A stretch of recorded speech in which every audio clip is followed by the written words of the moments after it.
ఈరోజు ఏదైతే ఈ రాష్ట్రంలో తెలంగాణ రాష్ట్రంలో మరో ఉద్యమాన్ని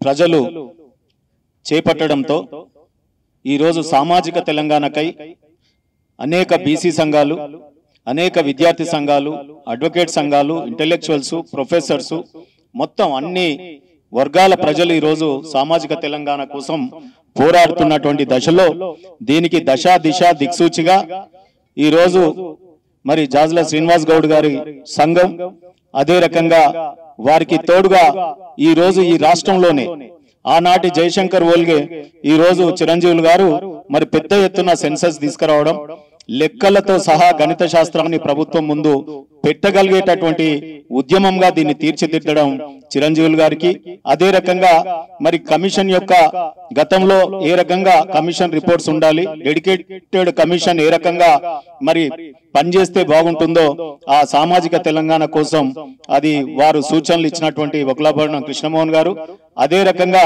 వేదిక మీద ఉన్నటువంటి మిగతా అందరి సభ్యులకు కూడా నా యొక్క దాసు సురేష్ తదితర అన్ని సంఘాల వారికి కూడా నా యొక్క ప్రత్యేకమైనటువంటి ధన్యవాదాలు. ముఖ్యంగా ప్రభుత్వం ఈరోజు ప్రజలు ఏదైతే పోరాటాన్ని మన హక్కుల కోసం, ఇదేం ఫేవర్ కాదు, ఈ రోజు బీసీ సంఘాలు అందరం కూడా పోరాడితే ప్రభుత్వం మరి దిగివచ్చి సర్వే చేయడం అనేది చాలా శుభ సూచకం. వారికి మేము ధన్యవాదాలు తెలియజేస్తా ఉన్నాం. అయితే ఇప్పుడైనా కనీసం మేము ఇచ్చినటువంటి సూచనలు ఏదైతే ఇచ్చినామో అడ్వర్టైజింగ్ ఎక్కువగా చేయాలి. ఈ రోజు పేపర్లలో యాడ్స్ గాని, టీవీలలో యాడ్స్ గాని, మెట్రో పిల్లర్స్ కి యాడ్స్ గాని, ఈ రోజు గ్రామాలలో చాటింపు గాని వేసి ఈ లెక్కల్ని ఇప్పటికైనా సరే కరెక్ట్ గా తీయాలనేది మా యొక్క సూచన. ఈ రోజు దీనితో పాటు ఈ లెక్కలు వచ్చిన తర్వాత 42% రిజర్వేషన్ ఏ రకంగా చేయాలో ఇక్కడ మా కమిటీ మరి ప్రభుత్వానికి నివేదించినాం. ఏ రకంగా సునాయాసంగా చేయగలుగుతాం, ఇది రాజకీయ పేచీలుగా ఈ రోజు ఒక రాజకీయ పార్టీల మధ్య లండోరీగా వ్యవహరించవద్దని చెప్పి మేము మరి సూచిస్తా ఉన్నాం. ఎందుకంటే ఇది చాలా కాలం నుంచి జరుగుతున్నటువంటి పోరాటం కాబట్టి ఇక్కడ మేము ఉట్టి పోరాటం చేయడమే కాదు, ప్రభుత్వానికి వెసులుబాటు కల్పిస్తా ఉన్నాం. ఏ రకంగా మీరు ముందుకెళ్తే మీరు ఇచ్చిన కామారెడ్డి డిక్లరేషన్ 42% ని మీరు అమలు పరచగలుగుతారో ప్రభుత్వానికి మేము చాలా చక్కగా సూచన, ఏ రకమైన బిల్లు పెట్టాలో కూడా సూచిస్తా ఉన్నాం, ఏ రకమైన అంశాలను తీసుకోవాలని సూచిస్తా ఉన్నాం. అయితే దీంట్లో 2 పొలిటికల్ రిజర్వేషన్ 42% ఒకవైపు అయితే దీన్ని దయచేసి రేపు ఏ స్టేట్మెంట్ లాగానో మొన్నటి లెక్క ఏ తీర్మానం లాగానో కాకుండా యాక్ట్ ని అసెంబ్లీలో చేయాల్సిందిగా మా వేదిక ఈ రోజు వారికి డిమాండ్ చేస్తా ఉంది. యాక్ట్ చేయడమే కాకుండా దాంట్లో మళ్ళీ ముస్లిం మైనారిటీస్ ని లింక్ పెడితే గత ప్రభుత్వం కూడా ఎస్టీకి మైనారిటీకి లింక్ పెట్టి పంపిస్తే అది వీగిపోవడం జరిగింది. కావున మత ప్రాతిపదిక రిజర్వేషన్లని ఏ చట్టాలు ఏ రాజ్యాంగం ఒప్పుకోవట్లేదు కాబట్టి దయచేసి దీన్ని దేనితో కూడా ముడిపెట్టకుండా సెపరేట్ గా ఓబీసీల యొక్క 42% రిజర్వేషన్ యాక్ట్ బిల్లు పెట్టాలని చెప్పి మేము డిమాండ్ చేస్తా ఉన్నాం. ఈ వేదిక మరో కోరిక కూడా కోరుతా ఉన్నాం. ఈ రోజు విద్య విషయంలో ఈ రోజు సాచురేషన్ మోడ్ లో విద్య అందుబాటులో లేదు. విద్యా హక్కు చట్టాలున్నా ఈ రోజు పిల్లలు ఎవరన్నా చదివిస్తామంటే సంచార జాతులకు గాని మిగతా వారికి గాని కార్పొరేట్ విద్యనే అందుబాటులో ఉంది తప్ప ప్రభుత్వ విద్య అందుబాటులో లేదు. కాబట్టి మాకు దాంట్లో ఈ రోజు మేమెంతో మాకంత మా పిల్లల్ని చదివిస్తామని పోతే ప్రతి ఒక్కరికి సాచురేషన్ మోడ్ లో బీసీ సర్టిఫికేట్ ఉంటే చాలు స్కూళ్లలో అడ్మిషన్ ఇవ్వాల్సిందిగా ఈ వేదిక డిమాండ్ చేస్తా ఉన్నాం. విద్య విషయంలో ఆ రకంగా అయితే ఎంప్లాయ్మెంట్ లో కూడా ఇమీడియట్ గా 42% మరి అది కూడా చట్టం చేయాల్సినటువంటి అవసరం ఉంది. ఈ 3 మరి కలగలుపు కాకుండా సెపరేట్ గా చేసి కేంద్రానికి మరి పొలిటికల్ రిజర్వేషన్ బిల్లు యాక్ట్ పంపించి విద్యలో మరి ఎంప్లాయ్మెంట్ ఇక్కడ రాష్ట్రానికి వెసులుబాటు ఉంది కాబట్టి రాజ్యాంగంలో ఏమేం వెసులుబాటు ఉందో మేము చెప్తా ఉన్నాం.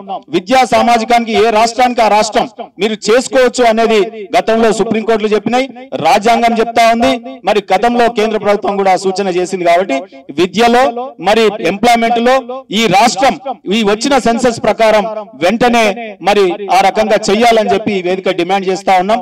రాబోయే కాలంలో ఈ సర్వే ఏదైతే చేస్తా ఉన్నారో పక్కడ్బందీగా ఏ మాత్రం మేము చెప్పినటువంటి ఇయ్యాల బీహార్ లో 63% ఏ రకంగా ఉందో అదే రకంగా ఇక్కడ కూడా ఈ రాష్ట్రంలో ఉంటుంది కనుక దయచేసి ఇప్పటికైనా చాలా క్షుణ్ణంగా ఈ రోజు ఒక టూల్ ఏఐ టూల్ ఏదైతే ఉందో మీరు వేరియస్ సోర్సెస్ డాటాను కూడా మరి అనలైజ్ చేసుకోవడానికి అవకాశం ఉంది కాబట్టి దాన్ని కూడా వాడండి.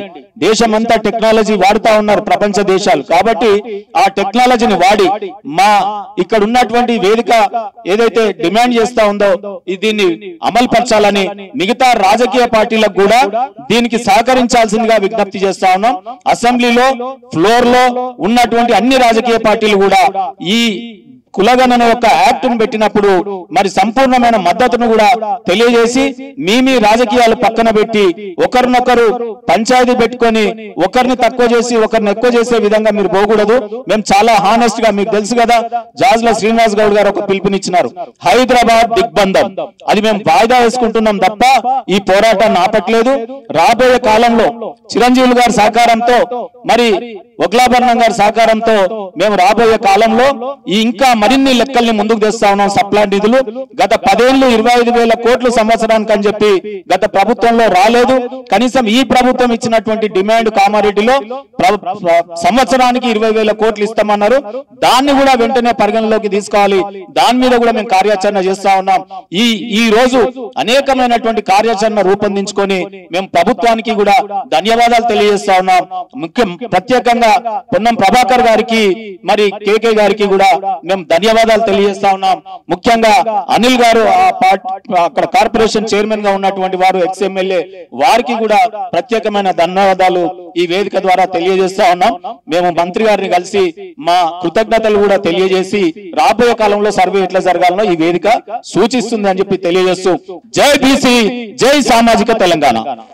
ఈ ఉద్యమం ఇంత బలవంతం కావడానికి ఈ రాష్ట్రంలో ఉన్నటువంటి పాత్రికేయుల యొక్క పత్రికల యొక్క యజమాన్యాలు ఎలక్ట్రానిక్ మీడియా యజమాన్యాలు అందించినటువంటి సహకారానికి మేము హృదయపూర్వకంగా ధన్యవాదాలు తెలియజేస్తా ఉన్నాం. ప్రధానంగా అనేక రోజులుగా జరిగినటువంటి పోరాటాల ఫలితంగా రాష్ట్ర ప్రభుత్వం ఒక మెట్టు దిగి వచ్చి ఇవాళ బీసీ సంఘాల మేధావుల యొక్క సూచనలను గౌరవించి ఏదైతే సామాజిక ఆర్థిక కుల సర్వేలో తక్కువ పడ్డారో 3.1% అని చెప్తా ఉన్నారు దాన్ని మళ్ళీ ఆ మిస్సింగ్ అయినటువంటి ఆ నామోదు కానటువంటి ప్రజలందరినీ కూడా మళ్ళీ మేము సర్వే చేసుకోవడానికి అవకాశం ఇస్తున్నామని చెప్పి అది ఫిబ్రవరి 16 నుండి 28 వరకు ఇస్తున్నట్టుగా నిన్న ప్రభుత్వం ప్రకటించడం పట్ల రాష్ట్ర ప్రభుత్వానికి ముఖ్యమంత్రి గారికి ఉప ముఖ్యమంత్రి గారికి బీసీ సంక్షేమ శాఖ మంత్రులు గారికి హృదయపూర్వకంగా మేము కృతజ్ఞతలు తెలియజేస్తా ఉన్నాం.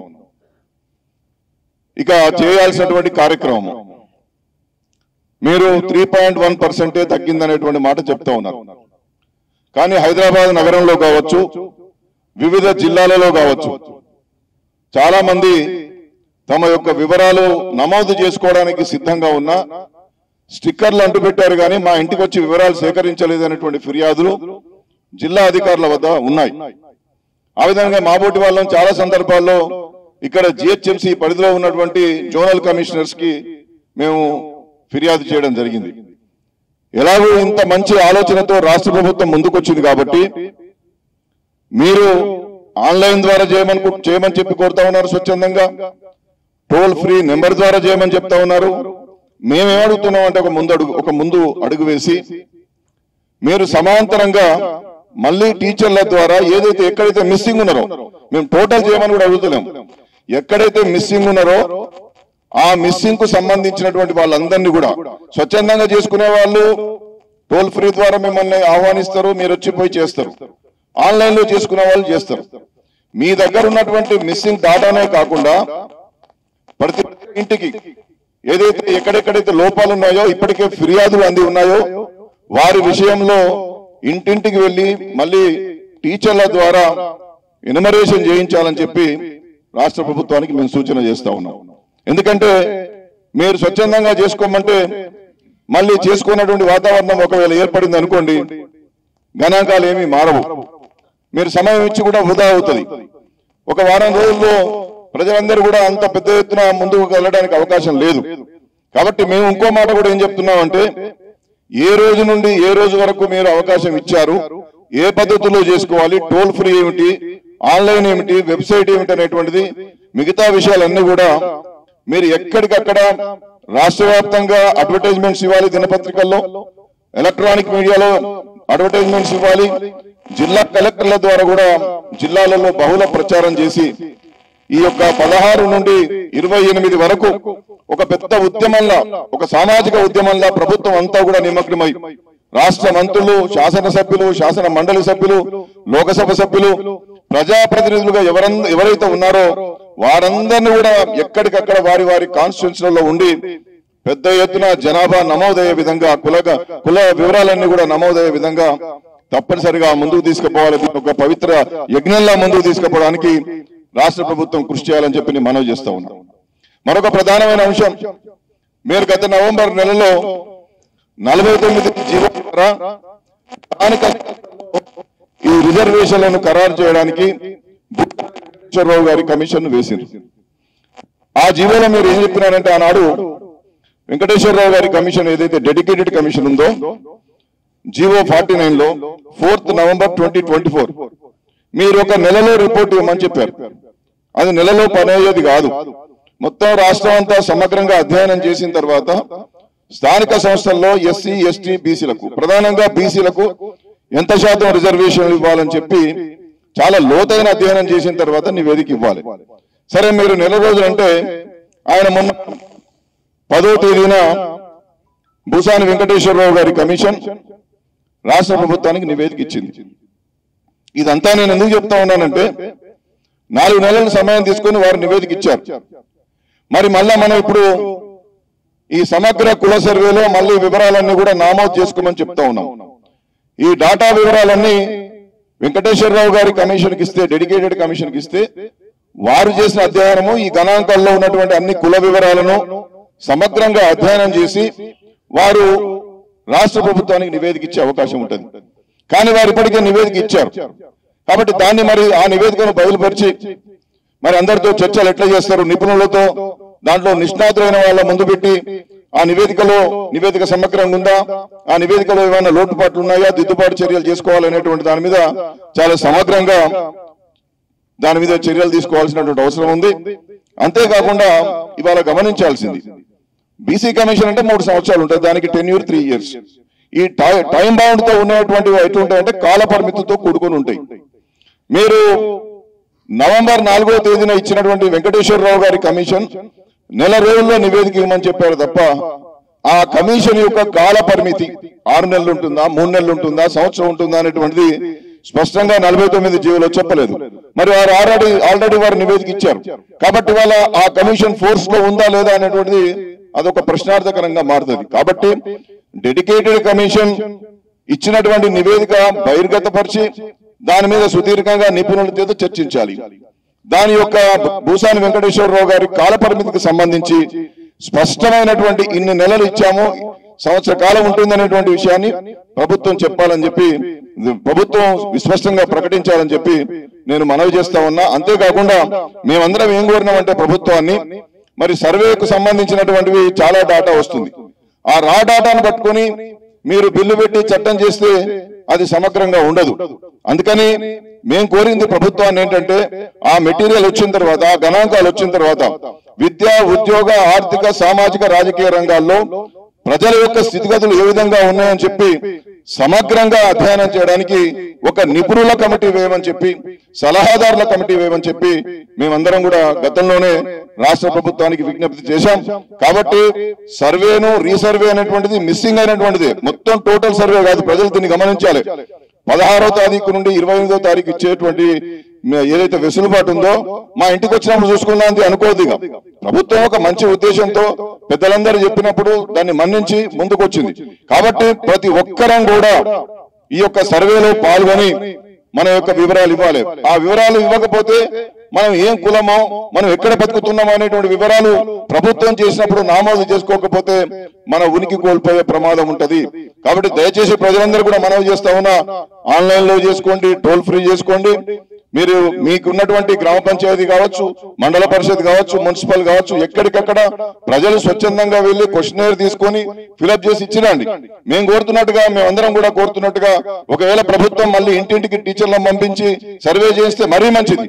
ఒకవేళ లేకపోయినా దీనిలో వివరాలు నమోదు చేసుకోవడానికి ప్రజలందరూ కూడా ముందుకు రావాలని చెప్పి నేను మనవి చేస్తూ, ఇంత చక్కటి నిర్ణయం ఇవాళ చారిత్రాత్మకమైనటువంటి నిర్ణయంగా మేమందరం కూడా భావిస్తా ఉన్నాం. ఎందుకంటే జాజుల శ్రీనివాస్ గౌడ్ గారు కావచ్చు, చిరంజీవులు గారు కావచ్చు, లేకపోతే మా దాడూరు శ్రీనివాస్ గారు కావచ్చు, మా దాసు సురేష్ గారు కావచ్చు, కుల్కచెర్ల శ్రీనివాస్ కావచ్చు, శ్యామ్ కావచ్చు, కుంజారం గణేశాచారి, వేముల వెంకటేష్ గారు చాలా కాలంగా బీసీల సమస్యల మీద పోరాటం చేసి ఈ రాష్ట్రంలో కులగణన జరగాలని చెప్పి మేమందరం కూడా ఉద్యమించి, ఆ విధంగానే నేను బీసీ కమిషన్ చైర్మన్ గా ఉన్నప్పుడు కూడా ఈ రాష్ట్రంలో కుల సర్వే జరగాలని చెప్పి యునానిమస్ గా రెజల్యూషన్ పాస్ చేస్తే దాని ఆధారంగా మంత్రివర్గం ఆమోదించి శాసనసభలో కూడా పెట్టిన తర్వాత ఈ సర్వే అంతా కొనసాగినటువంటి సర్వేలో లోపాలు ఉండడం సరి అయినటువంటిది కాదు. ప్రజలందరికీ మేలు చేయాలనే సంకల్పం ప్రభుత్వంలో ఉంటే మా చేత అసలు ఉద్యమాలు చేయించాల్సినటువంటి అవసరమే లేకుండే. అయినప్పటికీ ప్రభుత్వం ముందుకొచ్చింది కాబట్టి మరొక మారు ధన్యవాదాలు తెలియజేస్తూ, ప్రజలందరం కూడా భాగస్వాములం కావాలి, మన లెక్కలను, మన వివరాలను కూడా ఇవ్వాలి. ఇది జయప్రదం కావడానికి ముందుకు రావాలని చెప్పి నేను విజ్ఞప్తి చేస్తా ఉన్నా. ఈనాటి ఈ ప్రెస్ కార్యక్రమానికి అధ్యక్షత వహిస్తున్నటువంటి మిత్రులు వెంకటేష్ గారికి, వేముల వెంకటేష్ గారికి, అదేవిధంగా పోరాటాల యోధుడు, బీసీ ఉద్యమాలకు దిక్సూచి అయినటువంటి సోదరుడు శ్రీనివాస్ గౌడ్ గారికి, మాజీ బీసీ కమిషన్ చైర్మన్ వక్లభరణ కృష్ణమోహన్ గారికి, మాజీ ఎంబీసీ చైర్మన్ శ్రీ వారికి తాడు శ్రీనివాస్ గారికి, అదేవిధంగా కల్చర్ల శ్రీనివాస్ గారికి, దాసు సురేష్ గారికి, మరి ఇంకా ఇతర పెద్దలందరూ చాలా మంది ఉన్నారు వేదిక పైన, వారందరికీ కూడా నా యొక్క నమస్సుమాంజలు. ముఖ్యంగా మొట్టమొదట నేను శ్రీ రాహుల్ గాంధీ గారు, జాతీయ నాయకులు, కాంగ్రెస్ జాతీయ నాయకులు, అదేవిధంగా లోక్సభలో ప్రతిపక్ష నాయకులు, వారు ఈ గత లోక్సభ ఎన్నికల్లో కులగన్న అనేటువంటి అంశాన్ని ఒక జాతీయ అంశంగా చేయడం జరిగింది. సో వారు ఎక్కడ వెళ్ళినా సోషల్ జస్టిస్, అదేవిధంగా 50% సీలింగ్ ఆన్ రిజర్వేషన్స్ తీసివేయడం, కులగన్న చేసి వారి జనాభాకు అనుకూలంగా రిజర్వేషన్ పెంచాలనేటువంటి విషయాన్ని మాట్లాడుతున్నారు. వారికి ఈ సందర్భంగా ప్రత్యేక అభినందనలు తెలియజేస్తున్నాను. అదేవిధంగా రాష్ట్ర ప్రభుత్వం వారు కామారెడ్డి డిక్లరేషన్ లో ఇచ్చినటువంటి హామీ మేరకు అధికారంలో వచ్చిన 6 నెలల లోపే కులగణన చేసి స్థానిక సంస్థల్లో బీసీ రిజర్వేషన్లు పెంచుతామని చెప్పి ఇచ్చిన హామీ మేరకు ఈ రాష్ట్రంలో కులగణన చేపట్టడం జరిగింది. సో వారికి కూడా రాష్ట్ర ప్రభుత్వానికి, ప్రత్యేకించి మా బీసీ మంత్రులైనటువంటి పొన్నం ప్రభాకర్ గౌడ్ కావచ్చు, అదేవిధంగా ఈ పిసిసి అధ్యక్షులైనటువంటి మహేష్ కుమార్ గౌడ్ గారికి, మరి ఇతర పెద్దలకు, రాష్ట్ర ముఖ్యమంత్రి రేవంత్ రెడ్డి గారికి, డిప్యూటీ సీఎం బట్టి విక్రమార్క గారికి, మరి ఇతర పెద్దలందరికీ కూడా నా యొక్క నమస్సుమాంజలు. అయితే ఇక్కడ మేము ఒక 2-3 విషయాలు చెప్పదలుచుకున్నాం. కులగణన చేయడం జరిగింది, కానీ ఆ కులగణనలో మరి అనుకోనా లేక మరి ఉద్దేశపూర్వకంగా మరి కొన్ని తప్పులు దోడడం జరిగింది. ముఖ్యంగా బీసీలకు సంబంధించిన పాపులేషన్ సుమారు 21,52,000 తక్కువ రావడం జరిగింది. వాస్తవానికి ఇంకొక 20 లక్షలు పెరగాల్సింది, 21,52,000 తగ్గింది. అదేవిధంగా ఓసీల పాపులేషన్ చూస్తే సుమారు 15,89,000 పెరగడం జరిగింది. మరి పెరిగేది ఉంటే అన్ని పెరగాలి, తగ్గేది ఉంటే అన్ని పెరగాలని మేము భావించడం జరిగింది. నేను కూడా ఒకసారి వీళ్ళు 46% అన్నారు, ఏంటి ఎట్లా లెక్క వచ్చిందని చెప్పేసి 2014 సమగ్ర కుటుంబ సర్వేతో పోల్చి చూసినట్టయితే మాకు చాలా లోపాలు ఇందులో కనిపించడం జరిగింది. ముఖ్యంగా మొదట జనాభాకు సంబంధించినటువంటి అంశంలో స్పష్టత రాలేదు. రాష్ట్ర ప్రభుత్వం 3.1 మాత్రమే సర్వేలో పాల్గొనలేరు అంటున్నారు. అది కేవలం హౌస్ లిస్టింగ్ ఆపరేషన్ ద్వారా, జనాభా ద్వారా కాదు. వారు జనాభా 3,70,00,000 వస్తుందని చెప్తున్నారు. ఏ లెక్కలో చూసినా ఈ రోజు తెలంగాణ ప్రభుత్వం మేము 3 రకాల లెక్కలు చేసి చూపించినాం, 4 కోట్లకు తక్కువ లేదు. ఒకవైపేమో సెన్సస్ డికేడల్ గ్రోత్ రేట్ ను తీసుకున్న 4 కోట్లకు పైన వస్తుంది. అదేవిధంగా ఆధార్ కార్డ్స్ తీసుకున్న 4 కోట్లకు పైన ఉంది. అదేవిధంగా ఓటర్ లిస్టులు ప్లస్ 0 to 6 ఏజ్, తర్వాత 6 to 18 ఇయర్స్ వరకు స్కూల్లో కాలేజీలో చదువుకున్న వాళ్ళని చూసినా 4 కోట్ల పైన వస్తుంది. కాబట్టి తెలంగాణలో జనాభా దాదాపు ఇందులో 35 లక్షల నుంచి 40 లక్షలు తగ్గించి చూపడం జరిగింది. కాబట్టి మేమేమంటున్నామంటే తగ్గించి చూపడం వల్ల తెలంగాణకు వచ్చే లాభం ఏంటి? మనం జనాభా తగ్గించుకోవడం వల్ల నష్టమే ఎక్కువ. ఎందుకంటే రాబోయే గవర్నమెంట్ ఆఫ్ ఇండియా నిధులు కూడా కొన్ని సందర్భంలో రాకుండా ఉండే అవకాశం ఉంటుంది. అందుకే జనాభాను సరి చేయమని చెప్పేసి గత శనివారం జరిగినటువంటి పొన్నం ప్రభాకర్ గౌరవ మంత్రివర్యుల ఛాంబర్లో జరిగిన మీటింగ్లో కూడా తెలియజేయడం జరిగింది. వారు కూడా అందుకు సమ్మతించడం జరిగింది. అదేవిధంగా బీసీలకు సంబంధించిన లెక్కలు ఏంటంటే గత 2014 సర్వేలో బీసీలు 51%లో 10% ముస్లింలు ఉన్నారని చెప్పినారు. అది కూడా సరిదని చెప్పేసి మేము లెక్కలు కూడా చెప్పి చూపించడం జరిగింది.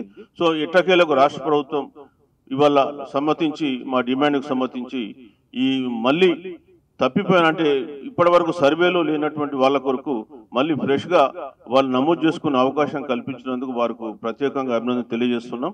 అయితే దీన్ని మేము ఒకటి ముఖ్యంగా రాజకీయ పార్టీలందరికీ మా విన్నపం ఏంటంటే దయచేసి ఈ కులగణన అనే అంశాన్ని మీరు రాజకీయం చేయొద్దనిగా మేము కోరుతున్నాం. ఇప్పటికే రాజకీయం చేసి చాలా మంది ఈ కులగణనలో పాల్గొనొద్దని కొందరు, ఈ కులగణన అనేది అసలు పనికిరాదని చెప్పి కొందరు రకరకాల కామెంట్ చేసి జనాలను పాల్గొనకుండా చేశారు.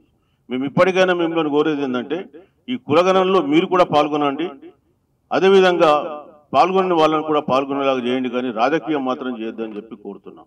ఎందుకంటే మేము ఇక్కడ రాజకీయాలు మాట్లాడడానికి లేము, కానీ మాకు తెలుసు చాలా పొలిటికల్ పార్టీస్ ఏ విధంగా ఈ కులగణను ఒక అపహాస్యం లాగా చేయాలనేటువంటి దాన్ని చేసినాయి. దయచేసి బీసీలతో ఆడుకోవద్దని చెప్పి మరొకసారి తెలియజేస్తున్నాం. అదేవిధంగా ఇవాళ 42% విద్య, ఉద్యోగాలు, అదేవిధంగా లోకల్ బాడీస్లో రిజర్వేషన్ పెంచుంది. ఇది కేంద్రంలో చట్టం కావాలంటే కేంద్రంలో ఉన్నటువంటి ప్రభుత్వం కూడా సహకరించాల్సిన అవసరం ఉంది.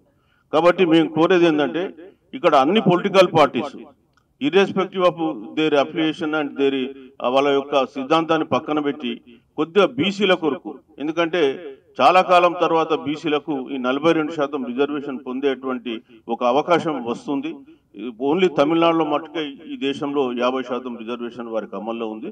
కాబట్టి 42% కళ సాకారం అయ్యడానికి మీరందరూ సహకరించాలని చెప్పి కోరుతున్నాం. మీ పార్టీలలో ప్రెషర్ తీసుకొచ్చి, మీ పార్టీ అధ్యక్షుల ప్రెషర్లు తీసుకొచ్చి పార్లమెంట్లో ఈ బిల్లు పాస్ అయితే తప్ప, రాజ్యాంగ సవరణ అయితే తప్ప మళ్ళీ ఇది చెల్లదు. కాబట్టి ఇదేదో ఇల్లలకగానే పండగ అయినట్టు మేమంతా సంబరపడిపోవడం లేదు. ఖచ్చితంగా పార్లమెంట్లో బిల్లు పాస్ అయ్యి మరి రాజ్యాంగ సవరణ జరిగి ఇది చట్టం ద్వారా వచ్చేస్తేనే మాకు రక్షణ ఉంటుంది. 9th షెడ్యూల్లో ఉంటేనే రక్షణ ఉంటుంది. కాబట్టి అప్పటి వరకు ఈ బీసీ సంఘాలు ఇక్కడ పోరాటం చేస్తూనే ఉంటే ఆ దిశలో మీ పార్టీలను మీరు ఒప్పించి ముందుకు తీసుకెళ్లాల్సిందిగా మేము కోరుతున్నాం. అట్లనే మేము ఇక్కడ కుల సంఘాలకు కూడా చెప్తున్నాం. చాలా కుల సంఘాలు ఏంటంటే మా జనాభా తక్కువ చూపినారు అని చెప్తున్నారు. మేము చెప్పేది ఏంటంటే మీ కుల సంఘంలోని సభ్యులకు మీరు కొంత అలర్ట్ చేసి ఒకవేళ వాళ్ళు నమోదు చేయించుకోకుంటే 100% నమోదు చేయించుకునేలాగా మీరందరూ ఇందులో పాల్గొనాల్సిందిగా కోరుతున్నాం. అదేవిధంగా రాష్ట్ర ప్రభుత్వానికి కూడా చెప్పేది ఏంటంటే మీరు కేవలం ఇప్పుడు మేము ఏదో చేస్తామని చెప్పేసి ఒక వారం 10 రోజులు టైం ఇచ్చేసి ముగిస్తే లాభం లేదు. మీ దగ్గర డాటా ఉంది, ఎందుకంటే ఏ హౌస్ మిస్ అయిందో మీ దగ్గర డాటా ఉంది. ఆ మిస్ అయిన హౌస్ డాటాస్ మీ ఎన్యుమరేటర్స్కి పంపించండి. మీ మిస్ అయిన డేటా మీ ఎన్యుమరేటర్స్కి పంపిస్తే వాళ్ళు ఫీల్డ్కి వెళ్ళి కూడా వెరిఫై చేసుకునే అవకాశం ఉంది. అదేవిధంగా కొన్ని సంచార జాతులు ఉన్నారు, వాళ్ళకి ఇండ్లు లేవు. కేవలం హౌస్ లిస్టింగ్ ఆపరేషన్ ద్వారా ఇండ్లు ఉన్నోళ్ళకే చేస్తామంటే కాదు, సెన్సస్లో రోడ్డు మీద పడుకున్నటువంటి వాళ్ళకు కూడా లేపి మరి వాళ్ళ పేరు అడిగి మనం ఎన్యుమరేట్ చేస్తాం. అట్లనే ఈ రాష్ట్రంలో చాలా మంది సంచార జాతుల వాళ్ళు ఉన్నారు, వాళ్ళకి ఇండ్లు లేవు. వాళ్ళను కూడా మీరు ఏదో విధంగా క్యాచ్ చేసి మరి ఇందులో ఎన్యుమరేట్ చేయాల్సిందిగా మేము కోరుతున్నాం. అదేవిధంగా మీరు ఇప్పుడు మిస్ అయిన 40 లక్షల్లో సుమారు 30-35 లక్షలు బీసీలకు సంబంధించిన ప్రజలే ఉంటారు. ఎందుకంటే మైగ్రేషన్ ఎక్కువ కాబట్టి బీసీలలో, ఎస్సీ ఎస్టీలలో కూడా. సో ఈ 30-40 లక్షల పాపులేషన్ యాడ్ అయితే బీసీల పాపులేషన్ కూడా సుమారు 51% చేరుకునే అవకాశం ఉంటుంది. మరి రాష్ట్ర ప్రభుత్వం కూడా దీని ఒక ప్రతిష్టాత్మకంగా తీసుకొని యంత్రాంగాన్ని అంతా సంసిద్ధత చేయాల్సిందిగా మేము కోరుతున్నాం, సన్నిధం చేయాల్సిందిగా కోరుతున్నాం. లేనట్టయితే మళ్ళీ ఏదో రొటీన్ కార్యక్రమం లాగా దీన్ని భావించొద్దని రాష్ట్ర ప్రభుత్వం తమ యంత్రాంగాన్ని కొంత అలర్ట్ చేసి ఈ కార్యక్రమాన్ని దిగ్విజయం చేయాల్సిందిగా మేము మా సంఘ సభ్యులకు అదేవిధంగా బీసీ సంఘాలకు కూడా కోరుతూ ఉన్నాం. మరి రాబోయే కాలంలో ఈ సర్వే దేశానికి ఒక రోల్ మోడల్ సర్వే కావాల్సిన అవసరం ఉంది. మరి ఆ రోల్ మోడల్ అయ్యేలాగా మరి రాహుల్ గాంధీ గారు ఏదైతే చెప్తున్నారో సోషల్ జస్టిస్ అనేటువంటిది నిజమయ్యేలాగా మనందరం కూడా కష్టపడదాం. మరి ప్రభుత్వ యంత్రాంగం కూడా ఇందులో పాలు పంచుకొని ఈ కార్యక్రమాన్ని విజయవంతం చేయాల్సిందిగా సహకరించాల్సిందిగా కోరుతూ నేను సెలవు తీసుకుంటున్నాను. Thank you.